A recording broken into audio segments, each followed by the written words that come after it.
It was a scorching summer afternoon, and my tiny apartment felt like an oven despite the fans' best efforts. I sat on the couch, grading my students' music theory assignments, the steady hum of the fan providing the only relief. My 10-year-old son, Liam, suddenly ran in, his eyes bright with excitement. "Mom, look." He held up a volcano model, its crater bubbling over with foamy lava. I smiled, pushing my glasses up my nose. "That's amazing, sweetheart. Your teacher's going to love it." Just as I reached out to ruffle his hair, my phone rang. I sighed when I saw the caller ID Mom, our weekly call. "Hey Mom, Ava, finally. So, your Uncle Henry's wedding is set for next month in Miami. It's at a gorgeous resort. You and Liam are coming, right?" Her voice was full of excitement. I hesitated. "Mom, I don't think I can afford—" "Oh, don't worry about that," she interrupted. "Your father and I will cover the travel. The whole family should be there. Olivia and Eric are coming, and of course, Mason too." I clenched my jaw at my sister's name. Olivia. Just hearing it made my stomach twist. After a long pause, I exhaled. "All right, we'll be there." Hanging up, I sank back into the couch. Olivia had always been the golden child, the one who got praise, support, and admiration. She had a successful husband, a mansion, and a son who went to the best private school in the state. Meanwhile, I was the divorced, struggling music teacher, the disappointment. 5 years ago, my ex-husband, Alex, left me for another woman. Since then, I had worked tirelessly to raise Liam on my own, stretching every paycheck just to make ends meet. My parents, though polite, had always made it clear that I hadn't measured up like Olivia had. While I was making dinner, my phone buzzed again. A message from Olivia. "Mom told me you're coming. Mason is looking forward to seeing Liam." I scoffed. The last time Mason saw Liam, he mocked him for wearing cheap clothes. I didn't expect this time to be any different. During dinner, I gently brought up the trip. "We're going to Miami for Uncle Henry's wedding." Liam's face lit up.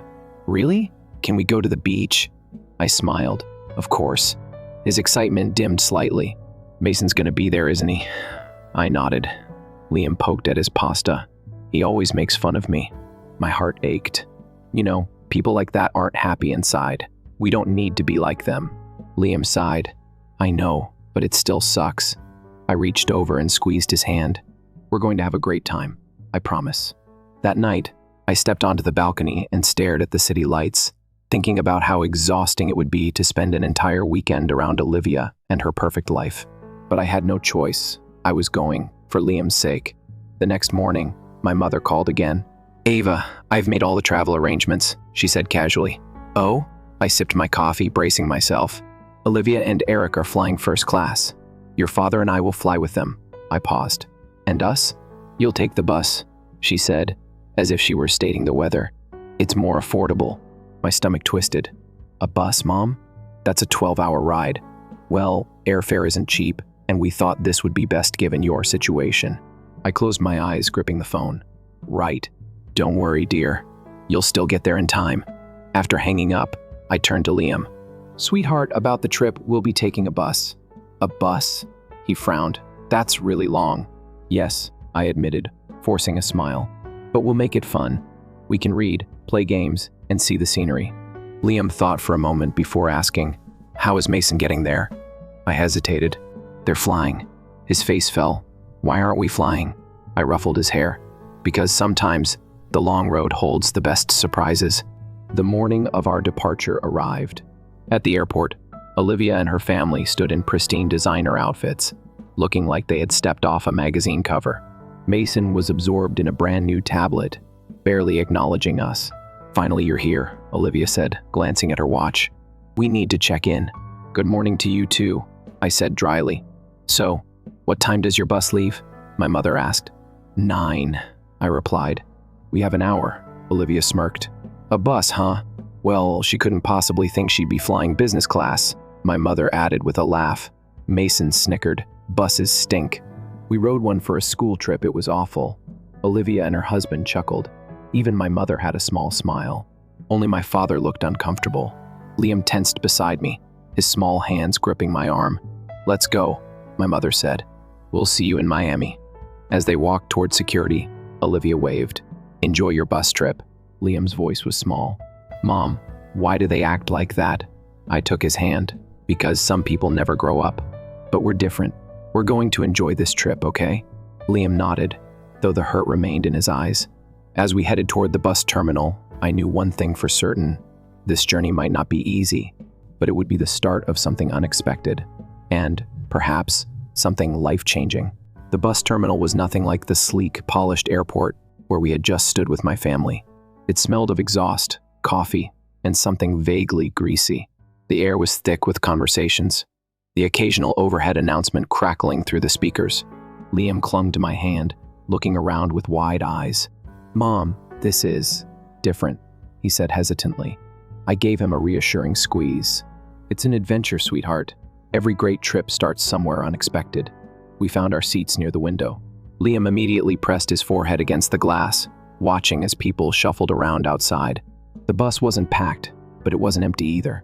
A mother with 2 young children sat across the aisle, struggling to keep them entertained. A man in a wrinkled suit was already snoring in the back. Then, just as we were settling in, an older gentleman slid into the seat beside me. He had kind eyes, a well-groomed silver beard, and a warm smile. "Mind if I sit here?" he asked.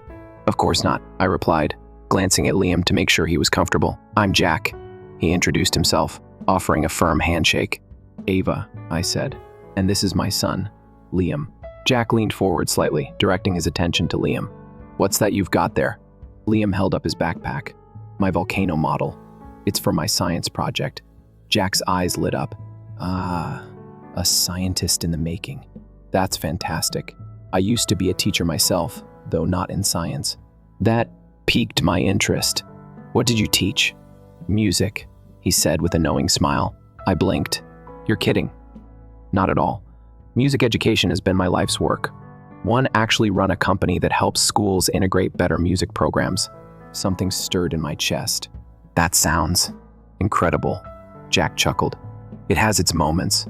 Liam, unaware of the weight of this conversation, had already moved on, pulling a book from his bag. But my mind was spinning. I had spent years fighting to prove the importance of music education in schools, constantly facing budget cuts and dismissive attitudes. And now, sitting beside me on a 12-hour bus ride was someone who had made a career out of doing exactly that.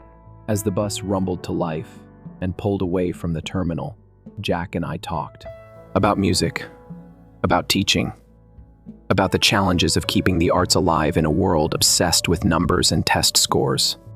At some point, Liam dozed off, his head resting against my shoulder. The rhythmic hum of the engine, the gentle swaying of the bus, it was oddly soothing. Jack reached into his pocket and handed me a business card. "If you're ever looking for something more fulfilling, give me a call." I stared at the card, his company name glaring back at me. Harmony Innovations.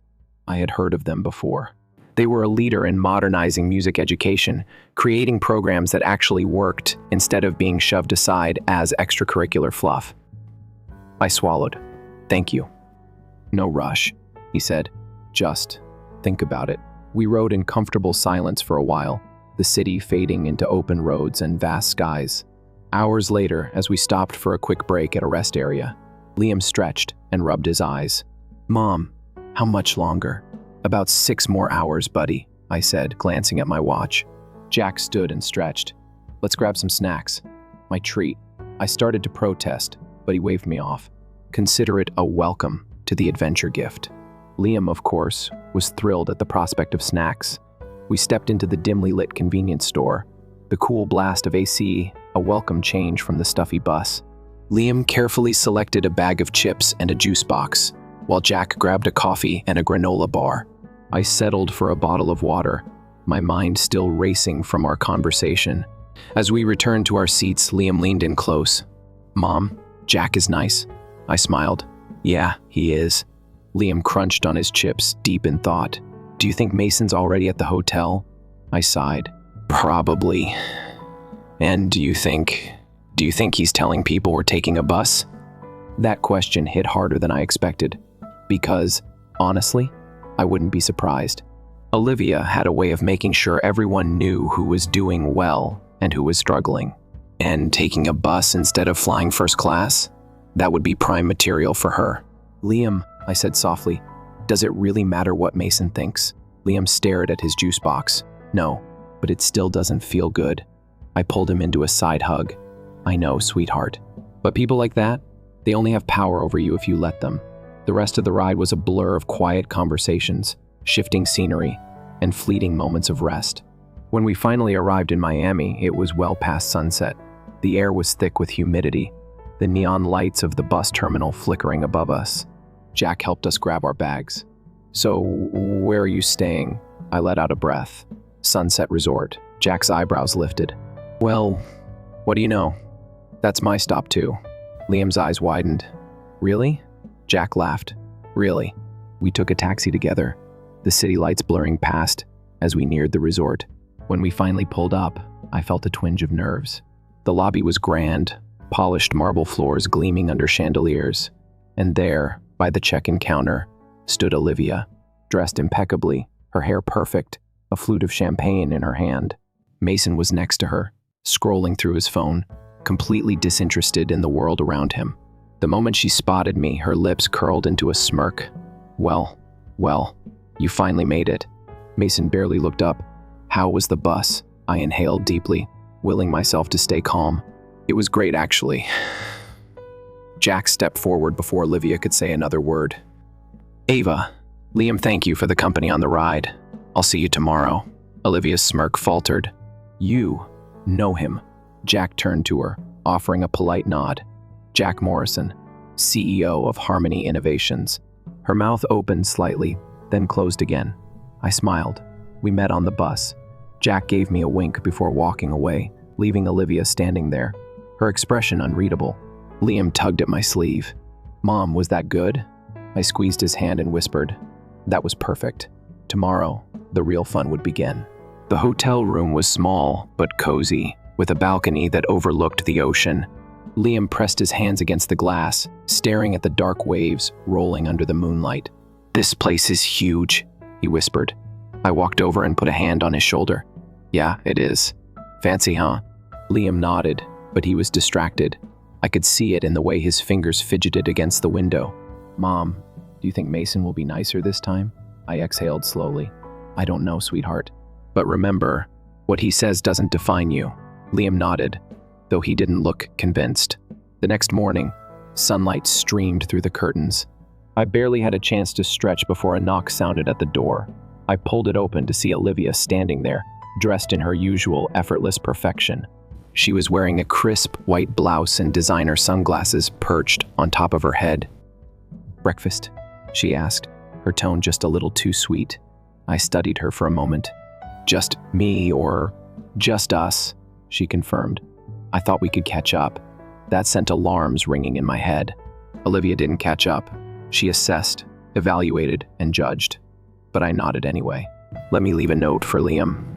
A few minutes later, we sat on the terrace of the hotel's restaurant. The view was stunning, endless blue stretching beyond the horizon. Olivia took a slow sip of her coffee, watching me. So, you know Jack Morrison. I wasn't surprised she got straight to the point. Yes, we met on the bus, I said, keeping my voice casual. She raised an eyebrow. And you didn't think to mention that? I shrugged, didn't think it was important. She let out a soft laugh, shaking her head. Ava, you really don't think ahead, do you? I frowned. What's that supposed to mean? She leaned in slightly. Jack Morrison isn't just some music teacher. He's the CEO of one of the biggest music education companies in the country. That's an opportunity, Ava. I took a sip of my own coffee, feeling my stomach tighten. I know who he is. Then why are you playing it down? She gestured toward me. Look, I know you love your little public school job, but this is your chance to actually do something big. You could get funding, partnerships, maybe even a whole new career. There it was, Olivia's version of encouragement masked in condescension. I placed my cup down carefully. I'm meeting with him later today. We're just talking about ideas. Olivia smirked. If you need help pitching yourself, I can. I don't need your help, Olivia. She blinked, as if genuinely surprised by my refusal. I was just trying to. I know exactly what you were trying to do. I cut in, keeping my tone even. But I don't need you managing me. I'll handle it. For a moment, she was silent. Then she leaned back, stirring her coffee. Well, just don't waste the opportunity. I let the conversation drop. There was no point arguing. Olivia had spent her entire life believing she knew best. After breakfast, I returned to my room to find Liam sitting on the bed, flipping through a hotel brochure. He looked up. "How was Aunt Olivia?" I sighed, sitting beside him. "She's Olivia." Liam smirked. "That bad?" I laughed, ruffling his hair. "Let's just say, she's very interested in my meeting with Jack." His expression brightened. "You're still meeting him, right?" "Of course," I said. "This afternoon," Liam beamed. "Mom, you're gonna do amazing." I hugged him tightly. "Thanks, buddy." By the time 3 p.m. rolled around, I was in the hotel's lounge, nervously tapping my fingers against my lap. Jack arrived exactly on time, dressed casually, but still carrying an air of quiet confidence. "Ava," he greeted warmly. "Glad you could make it. Wouldn't miss it," I said, shaking his hand. We settled into a quiet corner. Jack ordered coffee, then turned to me. "So, tell me about your work." For a second, I hesitated. Then, I took a deep breath and spoke. I told him about my school, about the way music was constantly being pushed aside for more important subjects. I told him about the students who found their confidence in my classroom, about how I had fought for funding, written grant proposals, and built a curriculum that actually mattered. Jack listened intently, nodding occasionally. When I finally finished, he smiled. "That," he said, "is exactly the kind of passion we need." I blinked. "Wait, what?" Jack leaned forward. "Ava, Harmony Innovations is launching a new program, one that focuses on creative music education. We need someone who understands both the struggles and the solutions. Someone like you." My heart pounded. "Are you offering me a job?" He chuckled. "I'm offering you an opportunity. You'd still be teaching, but on a much bigger scale. You'd be helping to develop a national curriculum, something that could change the way schools approach music education." I stared at him, trying to process. This was huge, bigger than I had ever imagined. Jack must have seen my hesitation because he added, "Take your time to think about it. But just know we need people like you." One swallowed hard, nodding. "Thank you, Jack. Really." As we stood to leave, I spotted Olivia across the room. She was watching us, her expression unreadable. I lifted my chin. Let her watch. That evening, a pre-wedding dinner was held in the hotel's grand ballroom. I wore a simple dress, Liam in a button-down and slacks. As we entered, Olivia and my parents were already seated at a large table. The moment I sat down, Olivia turned to me. "So?" I calmly picked up my water glass. "So what?" She rolled her eyes. "The meeting. How did it go?" I took a slow sip before answering. "Well, turns out Jack's company is launching a major education program. He wants me to be part of it." Silence. My mother blinked. My father looked mildly impressed. But Olivia, her expression was unreadable. "You're serious?" she finally said. I smiled. "Very." My mother cleared her throat. "Well, that's wonderful, dear." For the rest of the dinner, the atmosphere had shifted. For the first time in a long time, I wasn't the struggling one. I wasn't the lesser daughter. And Olivia? She knew it. After dessert, Liam tugged my hand. "Mom, is this good?" I smiled down at him. "This is very good." And for the first time in years, I truly believed it. The next morning, I woke up early, my mind still buzzing from my conversation with Jack. Liam was still sleeping, curled up in the hotel bed, with the covers kicked halfway off. I smiled, brushing his hair back gently before slipping onto the balcony. The ocean stretched endlessly before me, the waves crashing against the shore in rhythmic bursts. I took a deep breath, letting the salty air fill my lungs. This opportunity, this job was more than I had ever dreamed, but a part of me still felt uncertain. Could I really leave my small classroom behind? A knock on the door pulled me from my thoughts. I opened it to find my mother standing there, dressed neatly, as if she had been awake for hours. "Good morning," she said, stepping inside without waiting for an invitation. "Morning," I replied, closing the door behind her. She glanced at Liam, then back at me. "Let's talk." I sat down on the edge of the bed, waiting. My mother smoothed her skirt before speaking. "Your father and I are pleased about this opportunity. It sounds like a big step for you." I narrowed my eyes slightly. "But," she sighed, "but I hope you're thinking this through. A national program, traveling, higher expectations. It's not the same as your little music class." There it was, that subtle condescension. I inhaled deeply. "I know it's different, Mom. That's the point. It's a chance to do something bigger. She hesitated before nodding. Just don't forget where you come from. And remember, Olivia's always been good at these kinds of things. Maybe you should ask her for advice on handling the business side of it. I laughed, but there was no humor in it. Mom, Olivia isn't some expert on everything just because she works in finance. I can handle myself. Her lips pursed, but she said nothing. Liam stirred in bed, his eyes fluttering open. Mom? He murmured sleepily. I smiled. Morning, buddy. My mother stood. Think about what I said. And just like that, she was gone. The wedding ceremony was set to take place in the afternoon, but a brunch was planned for close family that morning. Olivia, of course, was orchestrating the entire thing like a corporate event. The restaurant was bustling when we arrived. Olivia and Eric sat at the center, surrounded by family, while Mason played on his phone, ignoring everything around him. My parents were engaged in polite conversation with some distant relatives. The moment we sat down, Olivia turned to me. So, Ava, have you made a decision yet? I glanced at her over my coffee. Still thinking. She smiled, but there was a glint in her eyes.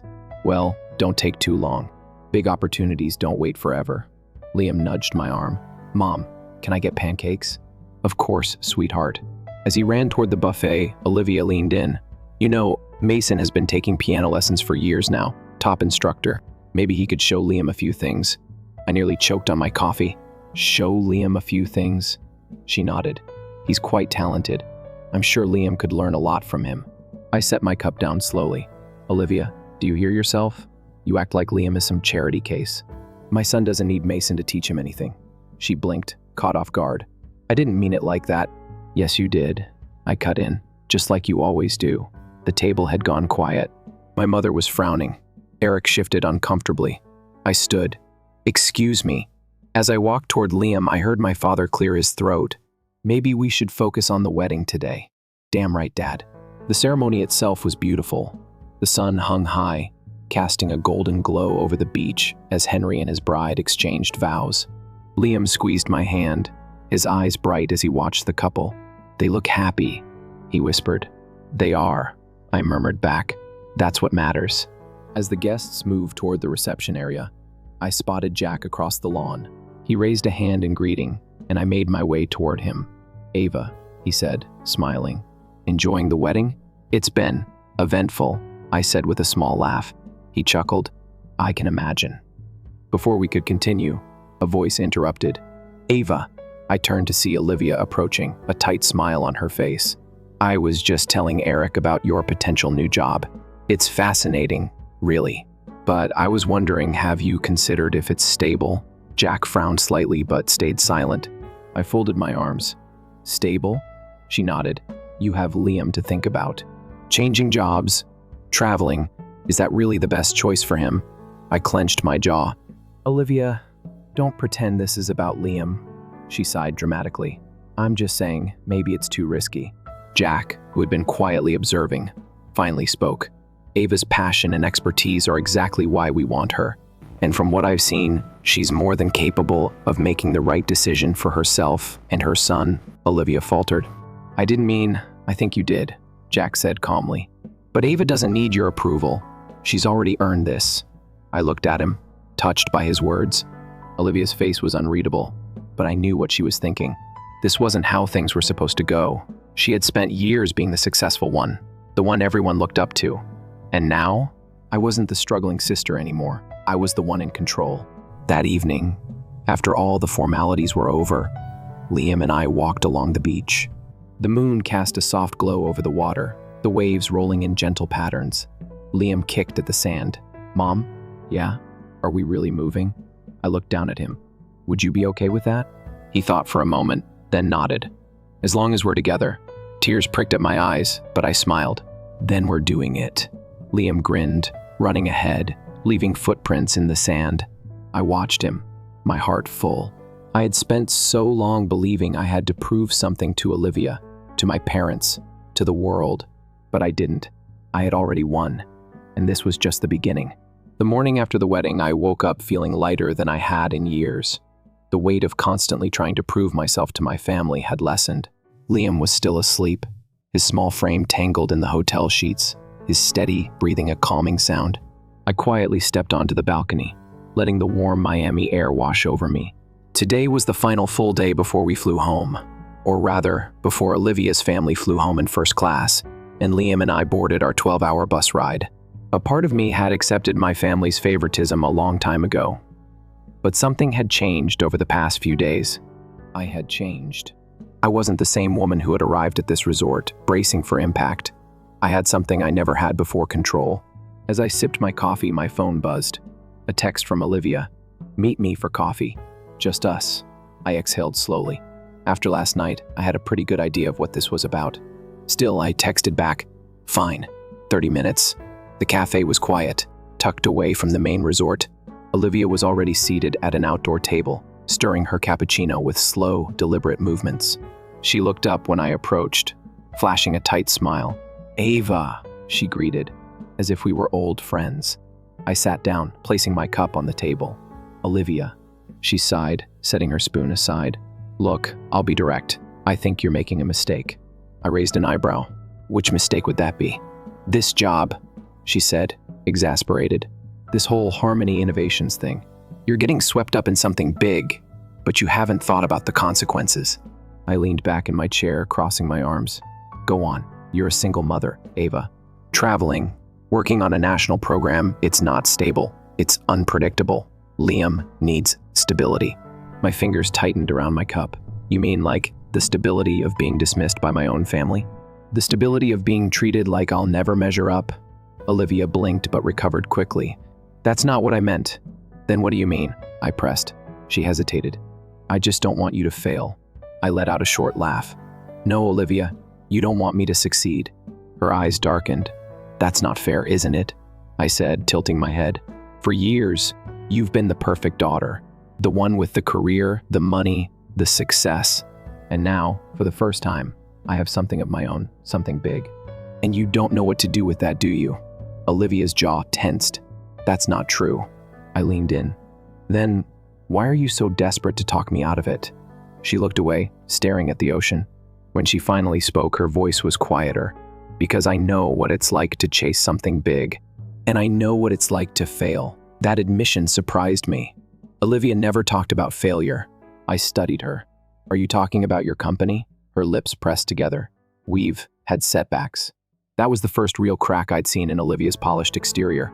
She was struggling, but she'd never admit it outright. I softened slightly. "Olivia, my choice isn't about competing with you. It's about finally doing something for me. And if it's a mistake, then it's my mistake to make." She nodded slowly, but said nothing. The conversation was over. That afternoon, I found Liam by the pool, kicking his feet in the water. He looked up when I sat beside him. "Hey, buddy." "Hey, Mom." I nudged him lightly. "Guess what?" "What?" I smiled. "We're flying home tomorrow." His eyes widened. "Wait, what?" I nodded. "Jack arranged it. He said we're part of Harmony Innovations now, so we shouldn't be taking a 12-hour bus ride. He booked us on his flight." Liam's face lit up. "Business class?" I laughed. "Yes, business class." Liam threw his arms around me. "Mom, this is awesome." I held him tight, feeling the shift in our reality. We weren't just surviving anymore. We were moving forward. That evening, our family gathered for one last dinner. The resort's restaurant was elegant, with candlelit tables and ocean views. Olivia sat across from me, unusually quiet. My parents made polite conversation, but something had shifted. Halfway through the meal, my father cleared his throat. "Ava, we just want to say, we're proud of you." I blinked, caught off guard. "You are?" My mother nodded. "This opportunity, it's impressive. We never realized how much you've accomplished." I studied their faces. For the first time, they looked at me not as Olivia's struggling sister, but as my own person. Liam grinned. "Mom's amazing." Olivia said nothing. She simply sipped her wine, her expression unreadable. And for once, I didn't care. The next morning, as we checked out of the hotel, Olivia and I stood near the entrance, watching as our respective rides arrived. She glanced at me. "So, you're really doing this?" I met her gaze. "Yeah, I am." A pause. Then, to my surprise, she extended her hand. I hesitated before shaking it. "Good luck," she said quietly. I gave a small smile. "You too," Liam tugged my arm. "Mom, we're going to be late for our flight." I laughed. following him toward the waiting car. As we drove to the airport, I looked back at the hotel fading into the distance. This trip had started as just another obligation, but it had become something else entirely. A turning point, a fresh start. And for the first time in a long time, I was truly excited for what came next. The airport was alive with movement, families hurrying to catch flights, business travelers glued to their phones, and the steady hum of conversations blending into the background. Liam walked beside me, his small suitcase rolling noisily across the polished floor. "Mom, we don't have to go to the bus station, right?" he asked for the 10th time, grinning. I laughed. "No, sweetheart. We're flying. First-class treatment, remember?" He exhaled dramatically. "This is so much better." Jack had met us at the check-in counter, greeting Liam with a fist bump before leading us toward the priority lane. It was a surreal moment 1 year ago. I had been barely scraping by, stretching every dollar to make sure Liam had what he needed. Now, I was stepping into a new life, one filled with possibilities I had never imagined. As we settled into our business class seats, Liam explored every button, adjusting the recliner and flipping through the entertainment system. "This is awesome," he whispered. Jack chuckled beside me. "Glad you're enjoying it, kid." I turned to him. "I just want to say thank you, not just for the flight, but for everything." Jack waved me off. "Ava, I didn't give you anything. You earned this." His words settled deep in my chest. The plane took off, and as we soared above the clouds, I thought about all the moments that had led to this one, the years of struggle, the doubts, the judgment from my family, and the moment I finally decided to choose myself. Liam leaned against my arm, already dozing off. I smoothed his hair, pressing a kiss to his forehead. For the first time in years, I didn't feel small. I didn't feel like the struggling sister, the overlooked daughter, or the woman who had to justify her choices. I was simply me. The sun poured through the large windows of my new apartment, illuminating the sleek hardwood floors and high ceilings. Liam sat cross-legged on the couch, his laptop balanced on his knees, completely engrossed in a coding project. "Mom, I finished it," he called, holding up the screen. I walked over and peered down. He had been working on a simple music composition app, something he had started tinkering with after getting interested in programming. "That's amazing, sweetheart," I said, wrapping an arm around his shoulders. He grinned. "Think I can sell it?" I laughed. "Give it time. In just 1 year, our lives had transformed." My role at Harmony Innovations had taken off. I was working on developing national music programs, traveling for workshops, and finally making a real impact in the field I loved. Gone were the days of scraping by.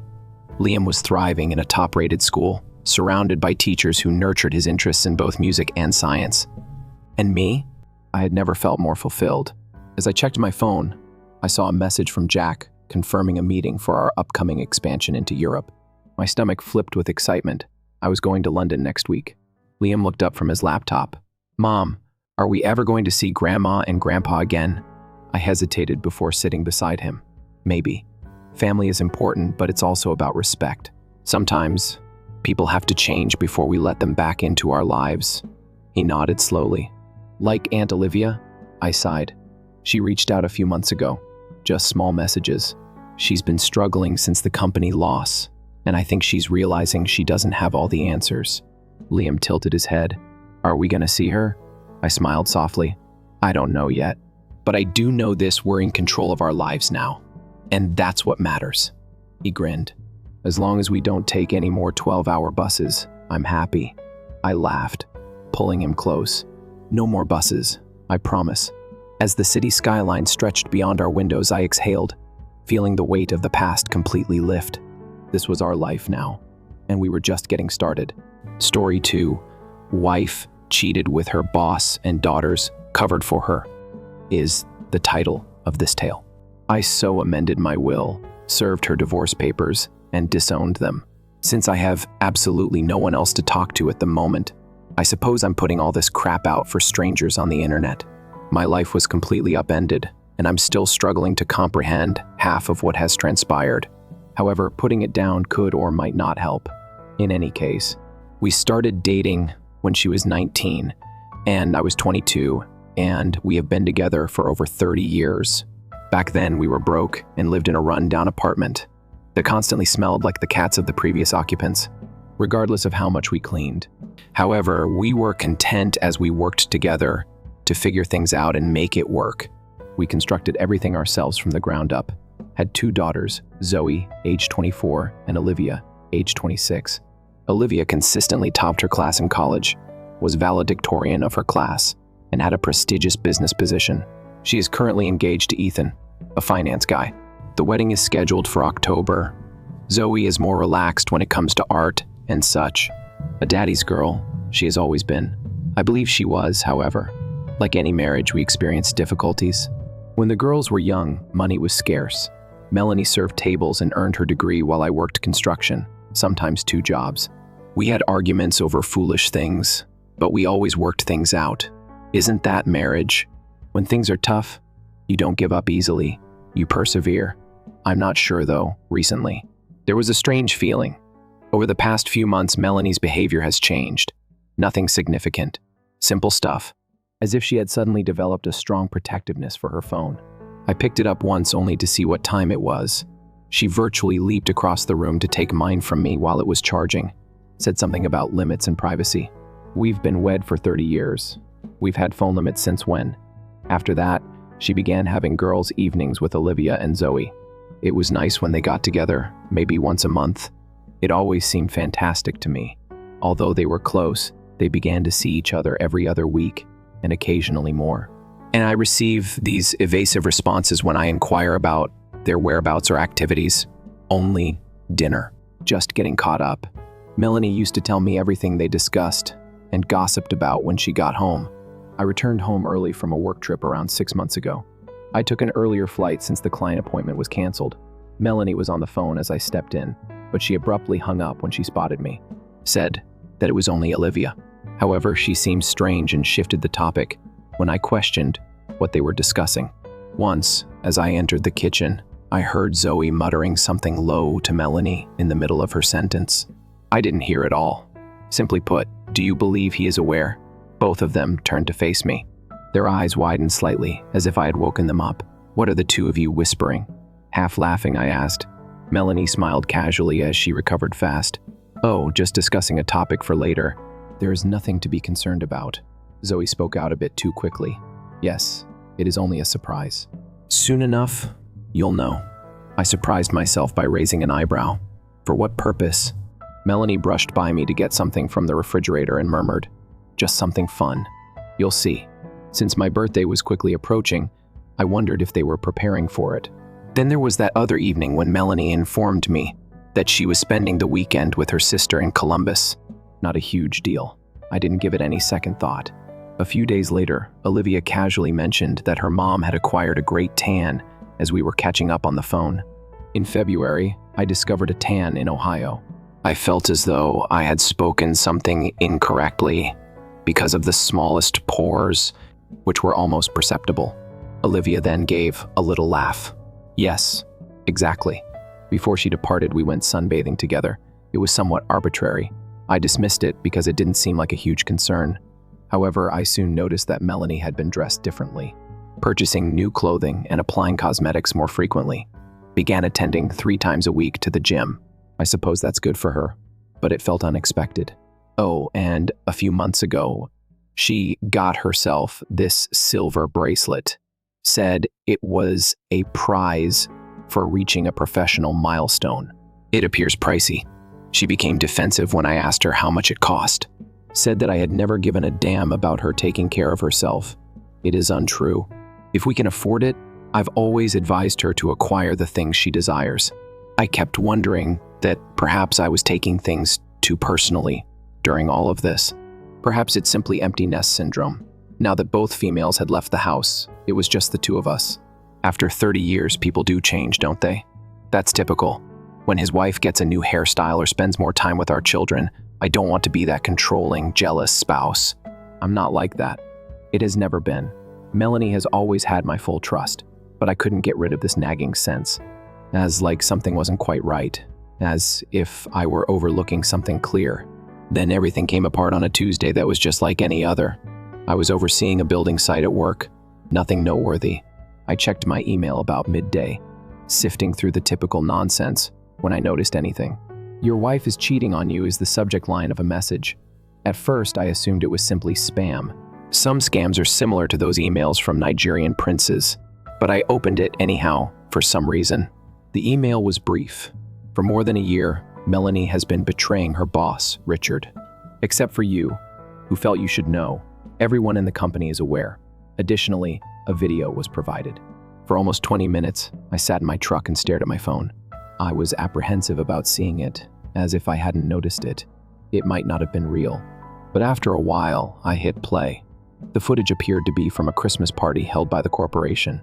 In the distance, you could see Melanie seated next to Richard, who I knew to be her employer. They were just having a really intimate conversation without doing anything particularly outrageous. Then the camera shifted to this inebriated woman I barely remembered from the times I had brought Melanie up from work. "Is that her spouse? God forbid?" The inebriated woman inquired as to who was filming. "No, only capturing the celebration." "But tell me what you were saying about Melanie and Richard," a woman's voice behind the camera stated. "Everyone knows they've been fucking for like a year," the inebriated woman remarked, laughing. "They believe they are really cunning. Come on, though. The way they vanish at lunch on those business trips, they go together. He even purchased that bracelet for her. She wears the fucking bracelet all the time. She said that the silver one was her prize for reaching a professional milestone. I thought my entire world had fallen apart." The voice of the camera operator was heard over the speakers. "How is she escaping punishment?" The inebriated woman swirled her drink and giggled. "She's got everything covered, I see. She mastered her entire regimen. Excuses, little white lies. People assume she's out shopping, working late, or whatever. She's with him now, though." The video ended. I felt as though the air had been forced out of my truck as I sat there looking at my phone. Although I was unsure about the sender, I had a reasonable suspicion. Vanessa. She collaborated with Melanie. After Melanie was promoted over her final year, there was always conflict between them. She must have been retaliating against her in this way. I made an effort to ignore it, just rumors. Drunken words from a resentful person. However, the more I sat there, the more things seemed to fall into place. The evenings of the girl, the evasive responses, the strange phone calls, the wristband. I was unable to return to work. My hands were trembling excessively. I just drove and informed my foreman I had a family issue. But it's not home. I was unable to face the location. I finally made it to my friend Dave's place.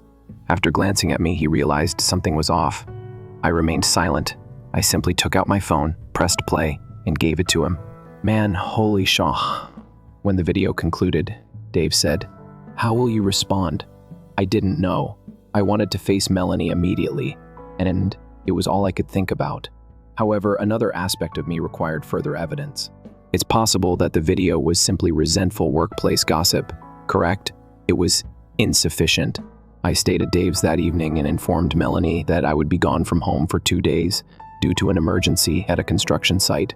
She made no hesitation at all, simply said, "Okay, keep yourself protected," as if nothing was amiss, as if she weren't telling me the truth. I was sickened by how easy it was. She texted me the next night to let me know that she was going out to dinner with the girlfriends as normal. A brief midweek catch-up. Grabbing her coat, she said, "Avoid waiting up." After telling her to enjoy herself, I left Dave's flat. I parked outside the restaurant where Olivia and Zoe typically met her after driving across town. I waited for her to enter for 20 minutes, but she never did. I then caught a glimpse of Olivia and Zoe at their regular table via the glass. Melanie, no. I took hold of my phone and sent Olivia a text.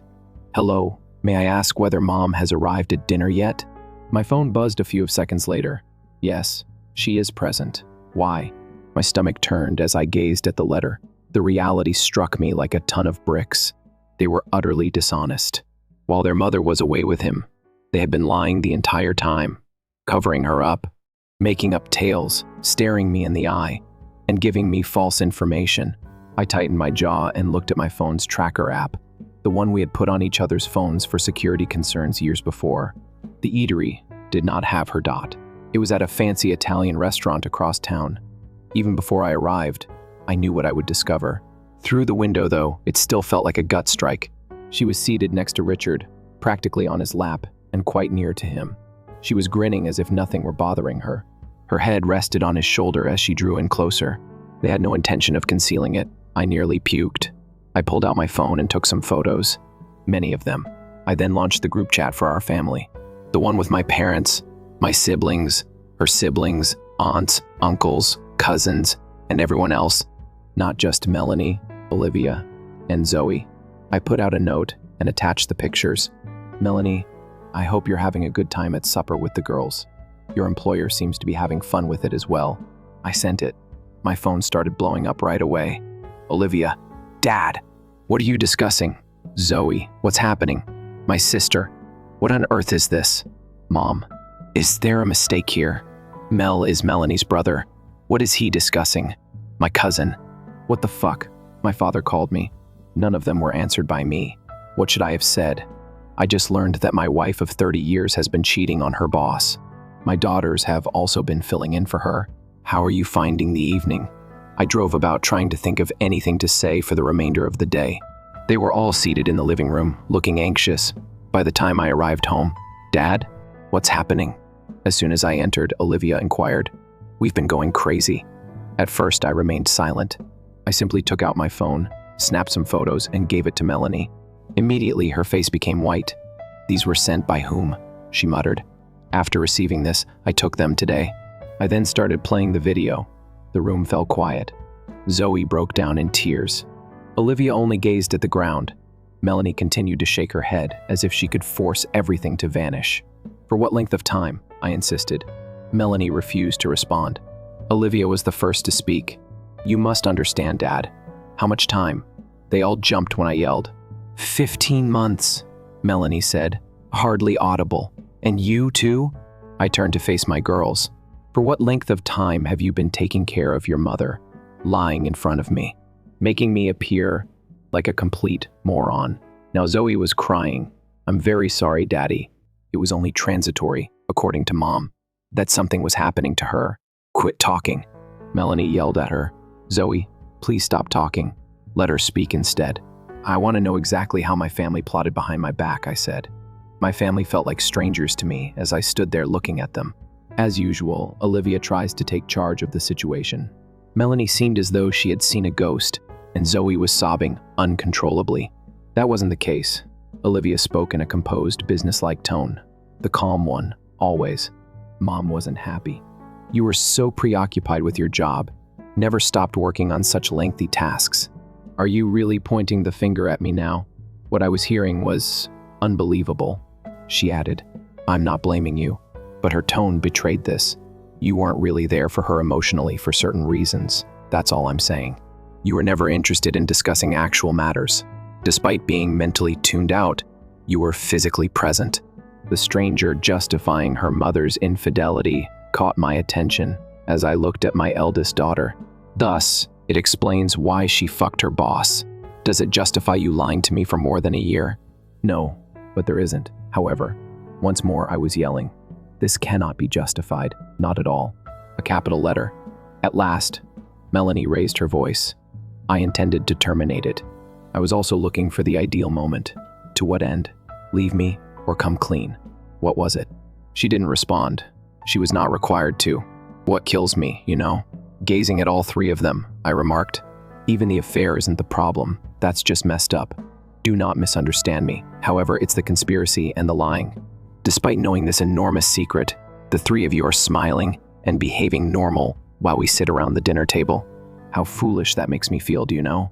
Still in tears, Zoe said. We didn't want to hurt you. Congratulations then. That was a huge failure on your part. I lost my temper.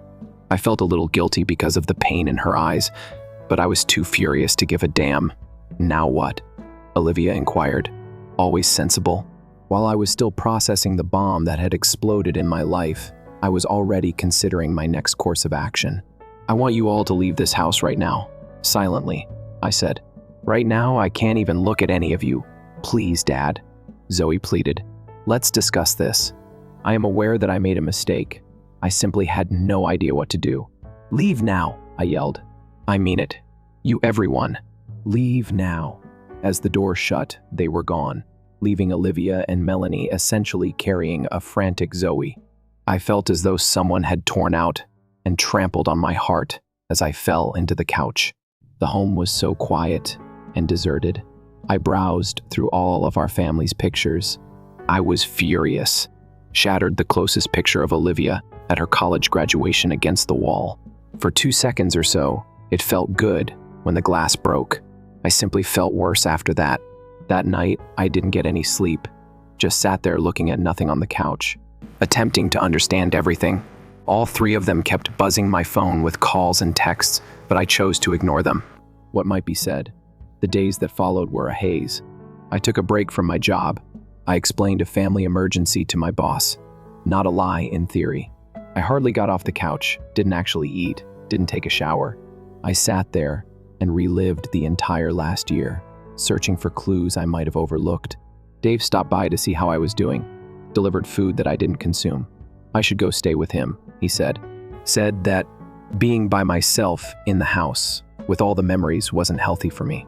However, I was immobile. Nothing could be done. My cell phone kept exploding.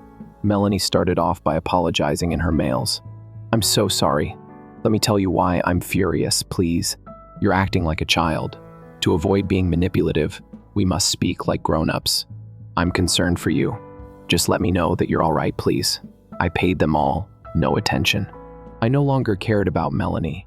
After all that I invested in this marriage, she threw everything away for a cheap affair after 30 years of dedication, hard work, and sacrifice. All right, she made that decision. She could like her employer. I didn't give a damn. But Zoe and Olivia, the actual knife to the gut was that. My own daughters, the children I reared, guarded, and supported, they had contributed to this. They were aware, even terrible. She had benefited from their assistance, lied on her behalf, covered her, looked directly at me, sat at the dining table opposite me, and pretended like nothing was amiss. I was unable to get over that betrayal. Olivia texted once, "You're treating everyone unfairly. Tell me when you're prepared to discuss this in a mature manner." As usual, entitled, pretending that I made the mistake. My phone was aching to be thrown against the wall. Zoe was unique. She left heartfelt voicemails and phoned nonstop. "Talk to me, please, Daddy. I am aware of how badly I messed up. All I wanted to do was keep the family together. Mom said that everything would fall apart if I told you. I'm so sorry. Don't hate me, please." It was the most difficult to disregard her messages. She has been my little child all along. I would get dandelions from that person and call them flowers. The one who would doze off while watching cartoons on my chest. Now, though, all I could see was her deceiving me and assisting Melanie in moving behind my back. Dave persuaded me to get my act together after a week of this. He was correct. I was unable to sit there and feel sorry for myself. I had to do something. Dave suggested a lawyer, so I gave him a call. "Based on the proof you possess, you're in a favorable situation." After I gave him the photos and video, the lawyer informed me. "However, you must be astute about this. Stay inside the home. That can be interpreted as desertion. Avoid depleting the bank balances. However, transfer half of the funds to a different account. She is unable to view and record everything." I took his suggestion, remained in the house, transferred funds, replaced the locks, and began recording all of our conversations. One day, Melanie and Olivia arrived and demanded entry so she could recover her belongings. I captured the entire event on my phone. They called me all the names in the book while I stood in the doorway. "When my lawyer says you can grab your belongings," I politely informed them, which just made them more irate. "In 2 months, I will tie the knot," Olivia yelled. "Will you actually wreck that because Mom did anything wrong?" "Missing to pay a bill is a mistake," I remarked. "Your mother made a decision. A set of decisions made daily for 15 months, and your actions were as reprehensible." I was defending my family. "No, you were defending the affair with your mother. There is a distinction." Olivia mentioned this before they finally departed. "I'm still counting on you to cover the wedding expenses. You made a pledge." This girl's freaking arrogance.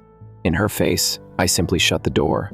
After 2 weeks of learning that garbage, all I could do was attempt to hold it together by going through the motions. Get up, leave for work, return home, look at the walls, try to get some rest, do it again. Dave and a few other friends are always checking in on me, inviting me to watch games or go out for drinks. However, I declined them most of the time. Just lacked the motivation to interact with others. Zoe continued to try to get in touch by messaging and phoning, even made one appearance at my employment location. After much deliberation, I decided to meet her at a coffee shop. At least I'm willing to listen, even if I'm not ready to forgive her. She had a terrible appearance. Unwashed hair and dark bags beneath her eyes. Sporting a sweatshirt that she's owned since high school. "I'm very sorry, Father." As soon as I sat down, she said, "I am aware that it doesn't resolve anything. I ought to have informed you. Why didn't you?" I inquired. "I can't sleep at night because of the question." Mom stated she needed to get it out of her system since she was having a midlife crisis. "You wouldn't be able to forgive her if you found out. It would ruin our family," she added. "Instead, you betrayed my confidence." She recoiled as if I had given her a smack. "You were constantly working, Dad, even though I know it was bad. Constantly on construction projects, constantly anxious about money. Mom felt lonely, and that doesn't mean it's okay." Quickly, she added, "She made a mistake. Perhaps you could have spoken with her more if you had been around more." You could see she was upset. And there it was. She continued to blame me despite her apologies. Excuses are still being made. "I put forth a lot of effort to provide for you and your sister, to put you through college so we could have a great house, good vehicles, and vacations," I replied softly. "If your mom wasn't happy, she had the option to speak with me. She had the option to recommend therapy. She had the option to file for divorce. She cheated instead. You also assisted her." "I understand," she muttered. "I'm not attempting to make an excuse, only to explain. I wasn't certain that I believed it. However, after seeing her, I was unable to go as I had intended. Even though she is still my kid, I'm not sure if I will ever be able to trust her again. I require time," I informed her. "I'm not sure whether I will ever be able to trust you as much as I once did." She wiped away her tears and answered, "I understand. I appreciate you meeting me." As I observed her leaving, I struggled with deciding whether to contact her back or to shut her out of my life entirely. The divorce is proceeding in the interim. My retirement account, which I began before we even met, is among the half of everything that Melanie is battling for. Even though she has been working full-time since Zoe entered elementary school, she claims she sacrificed her career for our family and wants the house and alimony. Get this, too. Olivia continues to send me bills for the wedding, venue deposits, payments to the florist, and dress adjustments. The nerve. I don't answer, but I get more irate with every demand. Ethan texted me one evening. I received a text from Olivia's fiancé wanting to grab coffee. He wanted to know the truth about our meeting. He acknowledged that Olivia was unaware of his presence. If she found out, she would be incensed. Out of resentment, she informed him that I was overreacting to a little affair, threw them all out, and declined to cover the wedding expenses. He hadn't been quite convinced. Observing Olivia's suspicious behavior, I explained everything. The 15-month affair, the video, how Melanie had been covered by both females. He looked ill at the end. He was unaware of how horrible it was. I was still trying to decide what to do with Olivia and Zoe at that moment. Completely cutting them off seems extreme. Could I ever trust them again, though, after everything? I wasn't even sure whether they genuinely felt bad about what they had done, so rebuilding seemed impossible. However, one thing was for sure. I was done with Melanie. A treachery of such magnitude could not be undone. I thus filed for divorce. My job became my haven. Given how depleting the divorce was going to be, I needed to keep the money flowing in. When I needed a minute or spaced out, my team didn't challenge me, even though they sensed something was wrong. I was grateful that they just gave me room. The divorce quickly became acrimonious. In an attempt to change the facts, Melanie's attorney portrayed me as a careless workaholic who had pressured her into the affair. In order to avoid prolonging the case, my attorney recommended a settlement, but I declined. Money was no longer the issue. It has to do with principle. Yesterday, Ethan gave me another call. After our conversation, he apparently got into a heated argument with Olivia. She lost it as he began to interrogate her about the affair, accused him of breaking her trust and siding with me. The irony is quite astounding, he informed me. I'm seriously doubting the wedding. What else is she hiding from me if she can lie about something? This significant, clever child. It is cheaters who shield cheaters. I told him just that.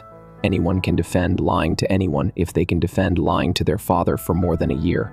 Speaking of Olivia, she sent me a lengthy email last week that was full of psychobabble nonsense about how I need to work through my anger and process my thoughts in order for our family to recover. As if we're all going to sing Kumbaya while holding hands. She even had the audacity to add extra wedding expenditure documents for me to sign after what they had done. Zoe has been unique. She has somewhat retreated after our conversation in the coffee shop. Every few days she texts me, nothing coercive. I wanted to check in. I hope all is well with you. I'm considering you. I adore you. Dad. Normally I don't reply, but I also don't block her. I have no idea why. Perhaps I'm not yet ready to let go of everything. All this time, Dave has been a rock. He persuaded me to join him and a few others for a fishing trip last weekend. I didn't think about the mess. My life had become for hours at a time for the first time in weeks. My lawyer then called with some intriguing information. Before the divorce is official, Melanie seems to be attempting to sell off some of our common assets. She unintentionally told a common acquaintance that when all of this unpleasantness is over, she and her employer are organizing a large trip to Europe. Babel is fucking fantastic. Hector was given an urgent order to put everything on hold. One little triumph. Regarding Olivia and Zoe, I was still unsure of what to do. Every time I began to soften, I was reminded of the falsehoods, even if I loved them. The evenings of the phony females, how they filled in for Melanie. They didn't just know, so I warned her when I asked inquiries. They actively assisted her. They put her affair ahead of my right to the truth for 15 months. Somehow, Olivia still expected me to lead her down the aisle at her upcoming wedding. She even wrote me a guilt-tripping SMS saying that she shouldn't be impacted by my problems with Melanie. It was important to have a special day like that, not the family that she assisted in destroying. I didn't answer. I'd tell her exactly where to go at the conclusion of everything I said. I considered simply leaving, selling the house, relocating, and beginning over. However, that seemed like giving them the advantage, as if I had done something incorrectly. And life chose to throw me another curveball, just when I thought this shit show couldn't get much worse. My lawyer suggested looking through social media for anything that may support our case during our divorce consultation. I assured him I wasn't on that stuff. Melanie is, in fact. He turned his laptop to face me and stated that, "You may also want to watch this." It was the Facebook page of Melanie. A few days ago, someone posted a picture of her, Richard, and Olivia at a luxury restaurant. "So blessed to be surrounded by love as we blend our families," the post said. After we assist Olivia with her wedding plans, Richard formally proposed to us. Active. They weren't attempting to conceal the divorce anymore, and it wasn't even official yet. In her comments, Olivia was right there with them, praising the romance that ruined our family. "I am really pleased for you all. I'm excited to celebrate 2 weddings." Here, I felt so stupid. The affair was still weighing heavily on me. I still have that horrible sensation when I wake up every morning. They had already begun to play happy families, arranging an absurd wedding. There was more. In a different post, Richard was seen assisting Olivia with wedding planning. It seems that he is covering the expenses that I declined to pay for, assuming a heroic role. Olivia is referring to him as her bonus in one of the pictures. Dad. Extra points. Dad. Really, what the fuck? That was it. The last straw at that time. Something suddenly exploded within of me. All the treachery, all the anguish, the months I spent doubting myself solidified into a chilly certainty. I'd like to alter my will. I informed the attorney that I just wanted Melanie to get what was required by law. Additionally, I want Zoe and Olivia to no longer be considered beneficiaries. Hector appeared taken aback. "Is that a significant step, in your opinion?" "Sure," I said. "They made their decisions. I'm building mine now." Ethan called me when I got home that evening. He was finished. After seeing texts between Olivia and Melanie, he ended their relationship, figuring out how to trick me into covering the wedding expenses. They had the entire plan laid out, Olivia's tendency to guilt-trip me, how they would put pressure on me through common friends, the process. He answered, "You are correct about her. I apologize, sir. I believed you ought to be aware." I gave him my gratitude, genuinely felt sorry for the child. It must have hurt even if he avoided a gunshot. Later, Zoe gave me a call. I could hardly understand her since she was weeping so much. She had apparently gotten into a heated argument with Olivia and Melanie. After learning about the social media posts and the interaction, I wasn't even informed, she cried. Like everyone else, I learned about it on Facebook. Since I questioned my mother how she got engaged, since you two aren't even divorced yet, she told me that I needed to mature and get on board. Olivia sided with her, claiming that I was being too theatrical and immature. Part of me felt a flash of optimism that maybe Zoe was finally seeing the truth. I just don't understand why you can't all try to work this out, she added. Why must people always be so extreme? I interrupted Mom when she aired. Zoe, 15 months isn't an error, and lying to me face to face for months isn't either. Those are decisions. You all made decisions. I know, she blurted out. I am aware that I am not justifying my actions or those of her. I long for the good old days. I said that things had never been the same. All of it was false. And I'm finished. By done, do you mean? With a terrified tone, she inquired. I mean, without any of you, I'm going about my life. Her tears became more intense. Please, Dad. I am aware that I made a mistake. I am aware of that. Here, though, I'm trying. Am making a sincere effort. It's too late, I said. My will has already been altered. Olivia and you are no longer involved. The other end was silent. Then you. What are you? I heard you. Today I had a meeting with my lawyer. My brother now gets everything. However, Dad, it's not. You can't just. I did, and I can. Each of you made a decision. I've made mine now. She ended the call. Instead of feeling guilty as I had anticipated, I felt lighter, as if I had finally snubbed the anchor that had been holding me back. The following day, chaos ensued. Olivia bombarded me with texts accusing me of being harsh, vengeful, and petty. Melanie's attorney contacted Hector over my retaliatory behavior. Some of our common acquaintances even complained that I was being too severe. That for the benefit of the family, I ought to consider making amends. Screw that.